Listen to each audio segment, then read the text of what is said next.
Now, your father was a high-ranking member in the Flying Dragons. Yeah. Was that a New York gang or a national gang or I mean, international?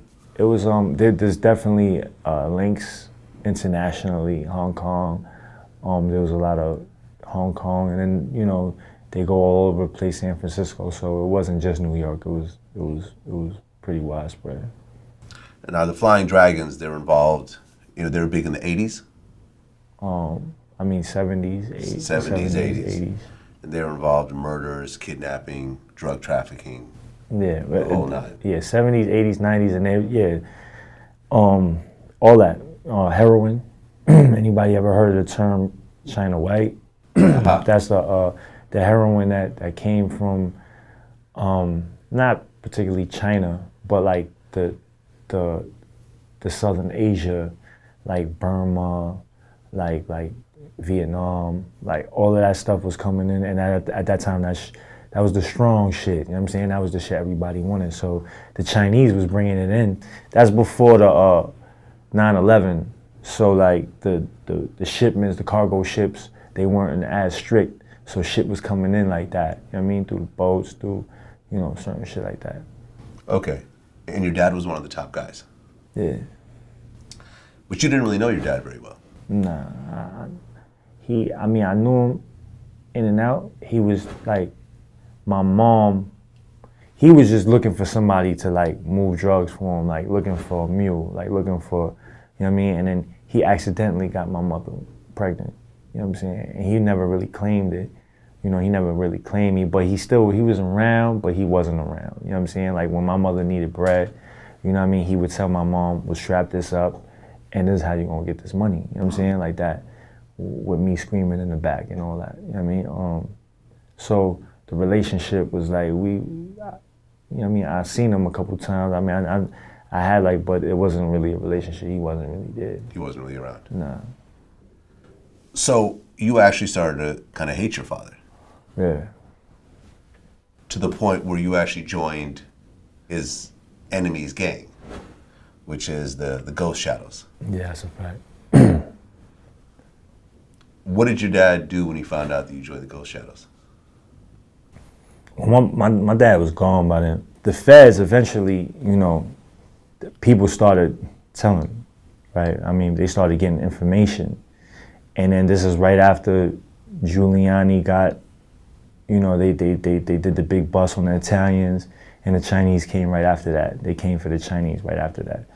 So the Flying Dragons, my father's crew was led by somebody named Machinegun Johnny, AKA Onion Head. You know what I mean? He was the big guy, and my father was his right-hand man. So what happened was, and this is something that I never really talk about. It's something but because, I want to keep it, it's my story. It's something that I've dealt with as a child all the way now, and I want to keep it truthful, and I want to express it. I want to talk about it. You know what I'm saying? My father he turned state on Machinegun Johnny, and he got Machinegun Johnny ended up getting knocked, and the whole crew went down. So what happened? So there was a good time that Machinegun Johnny, my father was taken in, and Machinegun Johnny was out. So, and there was, now I know that I was a kid. I was like 3 years old, 4 years old, something like that. And I only know what my mother tells me and shit. But from what my mom told me was that Machinegun Johnny was out, and as soon as something happened to my pops, not even my pops, whoever, him, you know what I'm saying? Machinegun Johnny reached out to my mother like, yo, anything you need, like, yo, what's going on? What do you need? So she like, yo, my son is going crazy. Like, I can't control him. I have to work, you know what I mean? And he never left us no bread to take care of anything, so we fucked up right here. So he was like, all right, you know what? I'm gonna send him somewhere else so he could get a better out the city and shit. So they sent me to Syracuse. I lived with a white family on a farm for like less than a year, but that shit, it wasn't a good experience. But anyway, he did above and beyond more than what my father did. You know what I'm saying? He made sure we was all right. He made sure he took care of shit, whatever. And then it came back that he told on Machinegun Johnny, they came and got him, Machinegun Johnny. So now, Machinegun Johnny was in jail, but there was still people out. I can't never take, that whole ranting thing. I can't say that's right or that's not, you know what I'm saying? Because it's not right. Once you, like I said before, once you take that on, once you get into that life, you know what it is. Whether you have children, whether you have a mother, dying mother, sick dog, whatever the fuck you got, you know what I'm saying? You signed up for it, and that's what comes with it, you know what I'm saying? When that time, when you making them millions of dollars or whatever you making, you know what I'm saying? Like that, but then there's also repercussions to that. And when the repercussions come, you signed up for it. So I'm never gonna say, but if his response, if his thing was to, all right, I have a son, you know what I mean, and I have a family, I have a mother, and I wanna I wanna save my family, and I'm gonna do that to secure my family, you know what I'm saying?